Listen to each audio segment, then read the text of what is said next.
Welcome back. In this video I'm going to talk to you about major aspect patterns. Major aspect patterns are those lines that you see in the center of your chart. They are where aspects join two planets together, and sometimes they create patterns within a chart that are quite easy to spot. If you need to know a little bit more about aspects in general and you're just starting out, you can check out this video where I detail all about the different aspects we're using that I'm going to be talking about now in the major aspect patterns. And before I go any further, I want to tell you that I have created an aspects handout download, and there is a link below that you can pick up. So if you're an aspiring astrologer, this video is for you.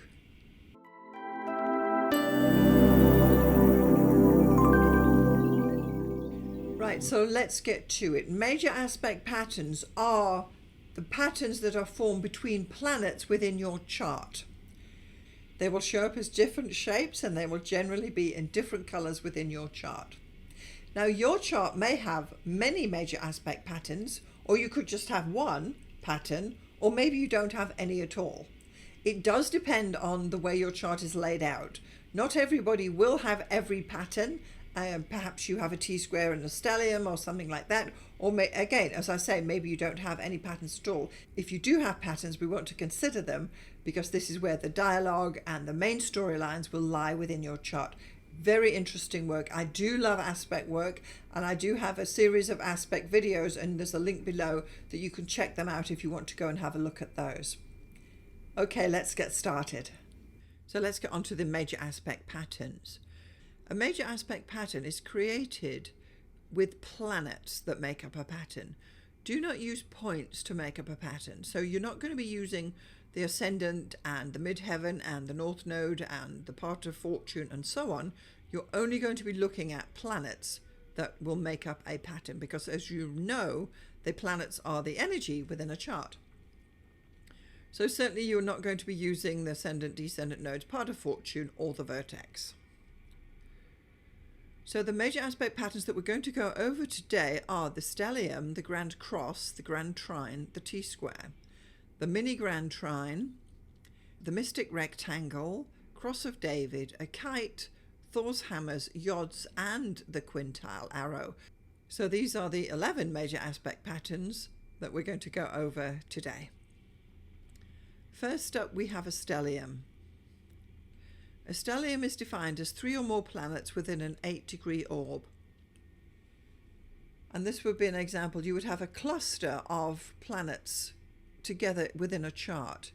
Sue Tompkins refers to a stellium as a fire burning in a room, that it becomes the total focal point for the room, and as you walk into that room, you look at the fireplace because the fire is burning. That is what a stellium is. And when you have a stellium in your chart, that's the effect it has on the person. Your stellium interpretation checklist, you're going to be looking at the ruling planet, the house and sign that the stellium is in, and any dominant planets within the stellium. Themes for interpretation for stelliums are that the planets there will blend well. There is a cohesive energy within the planets that are in the stellium, and it really is a very powerful placement indeed. It's probably the most dynamic of all the major aspect patterns. The example chart I have for this is Walt Disney. He has a stellium down there in Capricorn in his 4th house. We're going to have a closer look at that. So his stellium is made up of Mars, Saturn, and Jupiter. They are all within an 8-degree orb. But you'll notice that there actually are 4 planets down there, and that would be considered a rolling stellium, which is not strictly a stellium. So a rolling stellium is a group of planets that line up within the chart, but not all of them are within 8 degrees. So you could have a cluster of planets within your chart, and only the ones within 8 degrees of each other will technically be in a stellium. So in theory, you could have as we have there, the green, yellow, and orange stellium. You could have the planets blue, green, and yellow in a stellium, or you could have yellow, orange, or red in a stellium. And those planets are not necessarily all in the stellium, because you might find that the blue and the red are actually not 8 degrees, and that's what's known as a rolling stellium. So do be careful on that. You could have a cluster of planets, and there could be multiple stelliums, but not all the planets will be in the same stellium.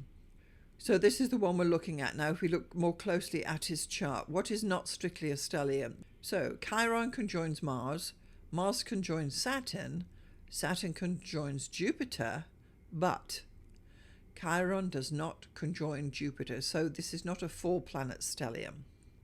That's the difference. That is a rolling stellium. Let's have a look now at the Grand Cross. So the Grand Cross is made up of 4 squares and 2 oppositions. The interpretation checklist we're going to use for this is you want to look at the ruling planet first, any dominant planets. You want to consider the mode, because typically you would have a cardinal, fixed or mutable Grand Cross. You would also consider the polarity. Is it passive or active Grand Cross? And that will come through as well. You will then consider the houses, and this is one of those major aspect patterns that only has hard aspects in it. Some themes for a Grand Cross are internal dilemmas, that comes from the squares, and external dilemmas, which comes from the oppositions, and generally challenges in life. So we're going to look at an example of a chart with a Grand Cross, and here we have Steve Jobs. He has a Grand Cross, and it's a cardinal Grand Cross because it's lying in the cardinal signs. Venus opposes Uranus, Mars opposes Neptune, Venus squares Mars, Venus squares Neptune, Mars squares Uranus, and Uranus squares Neptune. Let's have a look at the Grand Trine. So a Grand Trine is composed of 3 trines laid out as such, so it looks like an equilateral triangle. It's quite clear to spot a Grand Trine within a chart. So here your interpretation checklist will be that you're going to look at the ruling planet, you're going to consider any dominant planets, and you want to know what element it is, because Grand Trines generally are fire, earth, air or water. So if you say had a fire Grand Trine, you would say this chart has a fire Grand Trine, and you would refer to it as such. So the Grand Trine themes that come through here show that it's an easy life, opportunities flow towards this person, and others see them as living a charmed life. An example chart I have for someone with a Grand Trine is Anderson Cooper, and he actually has a water Grand Trine. What we have is Venus trines Neptune, Neptune trines Chiron, and Chiron trines Venus, and that makes up his water Grand Trine. Then we have the T-square. The T-square is created from 2 squares and 1 opposition, and it's laid out very much like this within the chart. So your interpretation checklist for the T-square is as follows. First, you look at the ruling planet. You would then want to consider the focal planet, and that is the planet that the 2 squares are pointing towards. That is your focal planet. You want to consider the mode, because typically you would have a cardinal, fixed or mutable T-square. You would look at the houses, and you would consider the empty space. Now the empty space is the gap on the other side of the chart where a 4th planet would be, and technically you actually have to calculate it, but you can eyeball it as well. To find the average position, you take the average position of the 3 other planets and work out the actual degree position that the empty space is actually at. I'll talk about that in another video. And of course T-squares only has hard aspects, so this then is a challenging major aspect pattern. Themes that come through with a T-square are that this person will strive in life, there is concentrated energy pointing towards the focal planet, and this pattern manifests good things through one's own efforts. The example chart I have for a T-square is Alanis Morissette, the singer and songwriter. And she has a couple, so we're just going to go through them. So the first one is the Mars T-square number 1, and it's referred to as the Mars T-square because Mars is the focal planet. And in this case, it's a dissociate T-square, meaning that not all of the planets are in the same mode. So what we have is the Moon opposes Venus, the Moon squares Mars, and Venus squares Mars. That's your straight up Mars T-square number 1 for her. Then we get Mars T-square number 2, again dissociate. So Venus opposes Uranus, Venus squares Mars, Mars squares Uranus. That is the Mars T-square number 2. And on it goes. She has a third one, Mars T-square number 3. This is now cardinal. All of the planets are in the cardinal mode. Uranus opposes Chiron. Mars squares Uranus and Mars squares Chiron. Of the 3 Mars T-squares, this is more important because it's cardinal, not dissociate. And then on we continue on. She still has more T-squares. She has a Jupiter T-square, and here this is a mutable T-square. All the planets are in the mutable signs. So the Sun opposes Neptune, the Sun squares Jupiter, and the Sun squares Neptune. So that is her Jupiter T-square. So in her chart, she actually has 4 T-squares that would need unpacking and interpreting. Let's have a look at the mini grand trine. This is created from 2 sextiles and 1 trine, and it will look like this in the chart. Your interpretation checklist for mini grand trines is you want to consider any ruling planets, you want to know the focal planet, that is the planet that is receiving the 2 sextiles from the other 2 planets.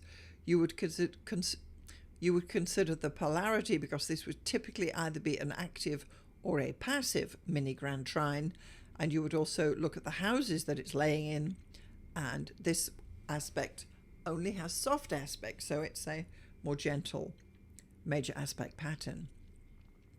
Now the themes for your mini grand trines would be a gentle soul, satisfaction in life, and a relaxed disposition. It's really very pleasant. My example chart for mini grand trine is Pamela Anderson. Here she has Mercury trines Neptune, Mercury sextiles Pluto, and Neptune sextiles Pluto. So this for her is a Pluto mini grand trine. Next up we have the mystic rectangle. This is a major aspect pattern that consists of 2 trines, 2 sextiles, and 2 oppositions. And it looks like that in the chart. So there's actually 4 planets in this pattern. Your mystic rectangle interpretation checklist, this is what you're going to consider first. First up, any ruling planet, any dominant planet within the pattern. You want to know the polarity, because typically it would be an active or a passive mystic rectangle. You'd look at the houses that the planets are in. So themes coming through for mystic rectangles are a team. These planets work as a team for the person. It adds robustness to the chart and shows many possibilities for the person. The example chart I have for a mystic rectangle is Angelina Jolie. She has an active mystic rectangle. So the Sun opposes Neptune, the Moon opposes Pluto, the Sun trines Pluto, the Moon trines Neptune, the Sun sextiles the Moon, and Neptune sextiles Pluto. So there are the 6 actual aspects within there with 4 planets, a lot to unpack for an astrologer. Very interesting pattern. Then we have the Cross of David, which consists of 6 trines and 6 sextiles, and it looks like this within the chart. You don't see many of these, I have to say. So your interpretation checklist is that you would consider any ruling planets, you would consider any dominant planets. You would want to note the polarity, because typically you will get an active or a passive Cross of David, and you would want to consider the houses that this pattern is laying on. Themes for the Cross of David are varied interests, a pleasant and happy life, and enjoys easygoing relationships. Now this pattern contains 6 planets, and that's if you consider there's only 10 planets anyway, so it's sucking up 6 whole planets within somebody's chart. You don't see this very often at all. The most recent pattern I could come across for the Cross of David was this chart here in July 2013, where it has 6 trines but only 5 sextiles, and this would then be considered as a partial Cross of David. If you can look there carefully, you can see there's the 6 trines creating 2 equilateral triangles, but we only have a few of the actual sextiles making the pattern. It's quite a tricky pattern to even be created. But what we have here is the Moon is trine Pluto, the Moon is trine Venus, Venus is trine Pluto, Mars is trine Saturn, Mars is trine Neptune, and Saturn is trine Neptune. And then the moon is sextile Mars, the moon is sextile Neptune, Venus is sextile Mars, and Venus is sextile Saturn. So you just have these 6 trines, and there's only the 4 sextiles there, because those 2 other legs just can't be made because the orb is too wide. But that's, as the cross of David, what it looks like. It's an interesting pattern, but you virtually never see it. The next pattern we're going to look at is the kite. Now, the kite consists of 3 trines, 2 sextiles, and 1 opposition. And it looks like this in the chart. It actually looks like a kite. So your focal planet will be the red one at the top. It's the one with the 2 sextiles to it and the opposition. Now, your interpretation checklist for the kite is you'd look at any ruling planets, any focal planets. You would consider the polarity, because typically it would either be an active or a passive kite. And of course, you would look at the houses that the kite is laying over. Themes for kites are focus challenges for the person, both a positive and a negative outlook, and this person can achieve greatness in their life. Because the kite is actually a grand trine with an extra planet on, because the grand trines are very soft only, the opposition brings in this more challenge, and it's a more constructive aspect pattern to have in a chart. The example chart I have for my kite is Matt Damon. He has a kite within his chart, and in his kite the moon is trine Mars, the moon is trine Saturn, Mars is trine Saturn, the moon sextiles Venus, Venus sextiles Mars, and Venus opposes Saturn. So for him, Venus, virtually on the midheaven, is his focal planet in this kite. Next up we have Thor's hammer. Thor's hammer is the first one that doesn't consider Ptolemaic aspects only. So now we're moving on to something else. So here we have 2 sesquiquadrates and 1 square, and the pattern looks like that. So it's a very short, fat triangle. So your focal planet is the planet at the top that receives the 2 sesquiquadrates.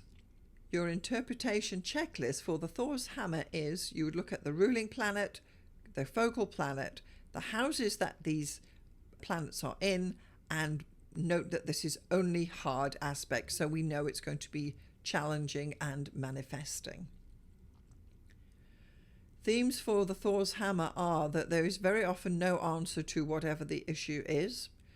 This person is likely to hammer away for most of their life on whatever the issue is, and they are quite resistant to change.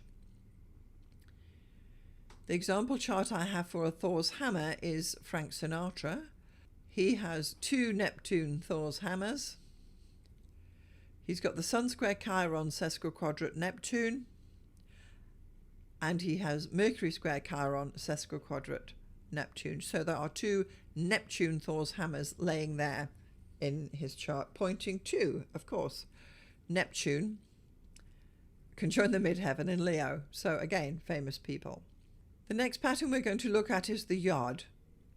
The yod is also known as the finger of God. A yod consists of 1 sextile and 2 quincunxes. So it looks like that. So your focal planet is the red one at the top. It is the planet that receives the 2 quincunxes, and they are typically always drawn in green, and then it has the sextile at the bottom. So your yod interpretation checklist will incorporate any ruling planet, the focal planet in detail, and you would consider the houses that the yod is over. Themes for your yod are independent, a spiritual element comes to the life, and there is constant adjustment are demanded throughout life through those 2 quincunxes as well. So this is quite an interesting major aspect pattern. The example chart I have for the yod is Margaret Atwood, the writer. She has a Neptune yod. In her chart, she has the moon sextile Saturn, the moon is quincunx Neptune, and Saturn is quincunx Neptune. So she has a Neptune yod. The 11th pattern we're going to be looking at is the Quintile Arrow, of which there are 2 types. There's the Quintile Arrow thin, which looks just like that. It's got one quintile at the base and 2 biquintiles pointing to the focal planet. And then we have the Quintile Arrow fat, which has 1 biquintile and 2 quintiles pointing to the focal planet. All the quintiles are part of the 5th harmonic aspects. Your Quintile Arrow fat has 1 biquintile and 2 quintiles. So the interpretation for the Quintile Arrow would be the ruling planet, the focal planet, and the houses that the arrow is over. Quintile Arrow themes bring in the ideas of creativeness, creativity, releasing talents, and overcoming early hardship. The quintiles are a very interesting aspect of astrology once you get into them.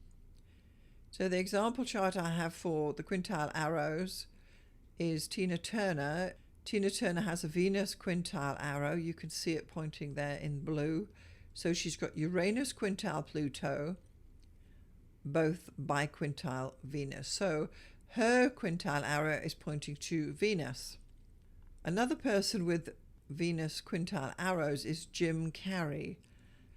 He has a thin Venus Quintile Arrow with the Moon Quintile Uranus, both biquintile Venus. And if you look carefully, you can see he also has a fat Quintile Arrow pointing to Neptune, with Venus biquintile Uranus and both quintile Neptune. So he has 2 quintile arrows, the thin one pointing to Venus and the fat one pointing to Neptune. So there it is. We've gone over 11, unbelievably, 11 major aspect patterns that may be in your chart. You could have a combination, maybe you don't have any, and they're all going to be very interesting. I'd love to hear from you if you have major aspect patterns, and if you can name them by their focal planet, that would be great as well. If you enjoyed this video, please subscribe, like, and share the video with anyone who would be interested. I'm Alison Price. Thank you so much for watching. I'll see you next time.